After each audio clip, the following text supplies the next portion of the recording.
Well, there are a huge series of changes, including very deep cuts in spending, which traditionally has been channeled through the Homes and Communities Agency.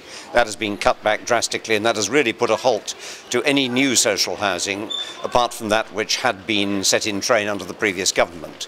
Secondly, there are very fundamental changes proposed to the tenancy arrangements for social tenants in the future, and steep rises in rents for the new affordable rent tenancies which the government is proposing. This will have knock-on consequences for housing benefit. It could also result in many people who traditionally have looked to social housing in the past no longer being able to get a home.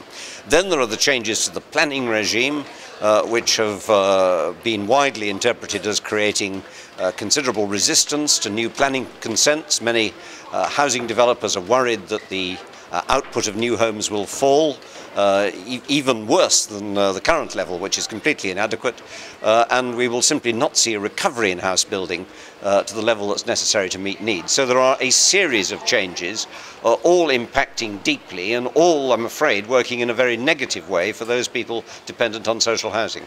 The government has got to accept responsibility. It has to firstly recognise that without public subsidy you will not have affordable homes produced at a rent level that are genuinely affordable for people on low incomes. If you create the new so-called affordable tenancies, which the government are promoting, with very high rents, 80% of market rents, that could be in excess of £300 a week in London, then either you will have huge benefit dependency, people only able to afford it through getting housing benefit, which is a very questionable objective at a time when the government is trying to cut housing benefit expenditure, or you will exclude people who simply haven't got the means to pay for these very high rent properties. So it's a pretty stark prospect, and that's why I believe the government are on the wrong track. They need to change track, they need to accept the need for public subsidy for social rented housing, and they also need a planning regime that actually encourages and promotes new housing and ensures that we've got a supply of housing to meet the country's needs.